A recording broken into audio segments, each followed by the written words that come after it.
ഫ്ലവേഴ്സിന്റെ പിൻബലത്തോടെ 24ന്റെ പുതിയ സംരംഭം 24 study abroad. വിദേശ പഠനം ഇനി സുരക്ഷിത്. വിദേശ പഠനം ആഗ്രഹിക്കുന്നവർ ഉടൻ വിളിക്കൂ 9001 8001 എന്റെ അച്ഛനെയും അതുപോലെ തന്നെ ഉണ്ണിയേട്ടന്റെ അമ്മാവനെയും തല്ലിയവനെയാ അയാൾ കോടതിയിൽ നിന്ന് രക്ഷപ്പെടുത്തിയത്.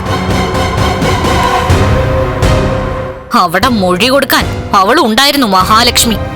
മേഘേട്ടൻ അവനെ കള്ളക്കേസ് കുടിക്കത് അവനെ അമ്മാവനെയും ഇവളുടെ അച്ഛനെയും അതുപോലെ തല്ലിച്ചതച്ചതുകൊണ്ടാ. ഇതിന്ന് ഒരു കാര്യം അമ്മ മനസ്സിലാക്കണം, ആ മാർക്കൊക്കെ പണം കൊടുത്ത് കൊട്ടേഷൻ വഴിതിരിച്ചു വിട്ടതേ കണ്ണേട്ടനും അനന്തേട്ടനും എല്ലാരും കൂടെ.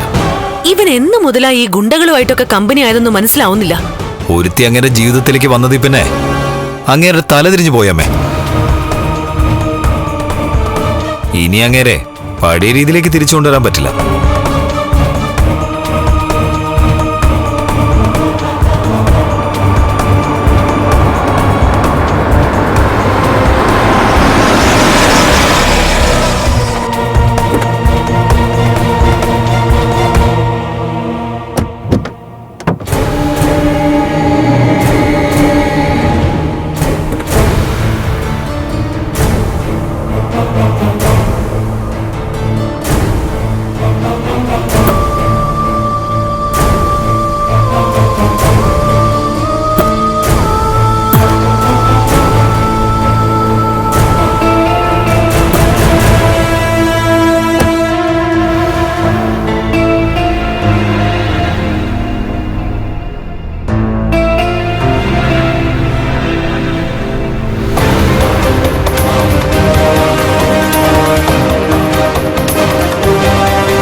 കോടതിയിൽ വിസ്താരം കഴിഞ്ഞു. ഇനി ഇവിടെന്തെങ്കിലും വിസ്തരിക്കാനുണ്ടോ? എടാ, നിന്റെ സ്വന്തം അമ്മാവനെയും അതുപോലെ തന്നെ കരുണമോളുടെ അച്ഛനെയും തല്ലിയവനെയാ നീ ഇന്ന് കോടതിയിൽ നിന്ന് രക്ഷപ്പെടുത്തിയത്. മാർക്കോ നിരപരാധിയാ. അതുകൊണ്ടാണ് അയാളെ കോടതി വെറുതെ വിട്ടത്. കോടതി എന്റെ ഭാഗം മാത്രം കേൾക്കാനായിട്ടിരിക്കുകയല്ല, രണ്ട് ഭാഗവും കേട്ട ശേഷം സാഹചര്യ തെളിവുകളുടെ അടിസ്ഥാനത്തിലാണ് മാർക്കോ നിരപരാധിയാണെന്ന് കോടതി വിധി എഴുതിയത്. ഒന്നുമല്ല, എന്റെ അച്ഛന് തല്ല് കിട്ടിയെന്ന് അറിഞ്ഞപ്പോ ഇവൾക്കുണ്ടായ സന്തോഷമുണ്ടല്ലോ, അതെത്രയാന്ന് ആർക്കും അളക്കാൻ പറ്റില്ല. അതുകൊണ്ടാ വീൽ ചെയറിലിരിക്കുന്ന അച്ഛനെ കാണാൻ എന്റെ വീട്ടിലേക്ക് പോയത്, ഇയാളെയും കൂട്ടി.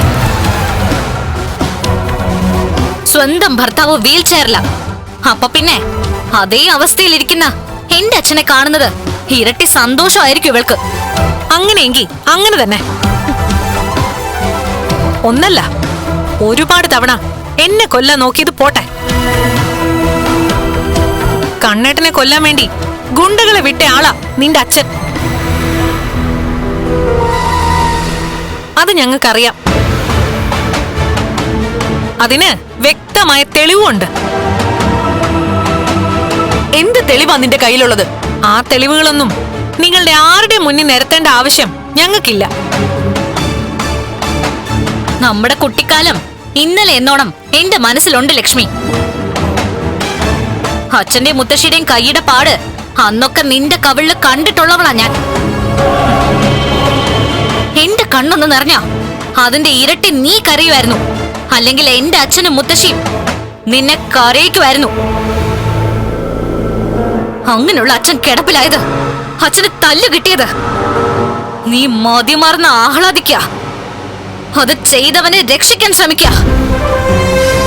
നിന്റെ അച്ഛന്റെ കയ്യിൽ നിന്ന് പൈസ വാങ്ങിയിട്ട് മാർക്കോ എന്ന ചെറുപ്പക്കാരൻ അയാളോട് നീതി കാട്ടിയിരുന്നുവെങ്കിൽ ഇപ്പൊ നിങ്ങളുടെയൊക്കെ മുന്നിലിരുന്ന് ഇങ്ങനെ സംസാരിക്കാനായിട്ട് ഞാൻ ഉണ്ടാവുമായിരുന്നില്ല.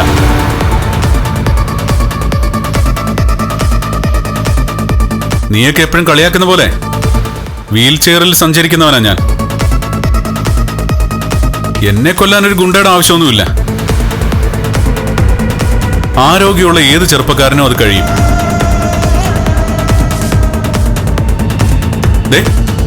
എന്റെ അനിയൻ എന്ന് പറയുന്ന ഇവന് പോലും എന്നെ കൊല്ലാൻ നിസ്സാരമാ. നിന്റെ അടുത്ത് നിൽക്കുന്ന ഇവള് അങ്ങനെ ചെയ്യാതെ നീ സൂക്ഷിച്ചോ. ആയുസെടുക്കാൻ വരുന്നവരെ പോലും തള്ളിക്കളയാതെ കൂടെ നിർത്തുന്നവരാ ഞങ്ങള്. അല്ലെങ്കിൽ ഇപ്പൊ ഇവിടെ നിങ്ങൾ ആരും കാണില്ലായിരുന്നു. അതാണല്ലോ ചിലരുടെയൊക്കെ ആഗ്രഹം. അതിനു വേണ്ടിയിട്ടാണല്ലോ ഓരോരോ കാരണങ്ങൾ ഉണ്ടാക്കുന്നത്. ഉണ്ണി, ഞാനും കണ്ണേട്ടനും കൂടെ ഇവളുടെ അച്ഛന്റെയും നിന്റെ അമ്മാവന്റെയും പേരിൽ ഒരു കേസ് ഫയൽ ചെയ്താ. അവര് രണ്ടാളും ഇപ്പൊ ജയിലിനകത്താ.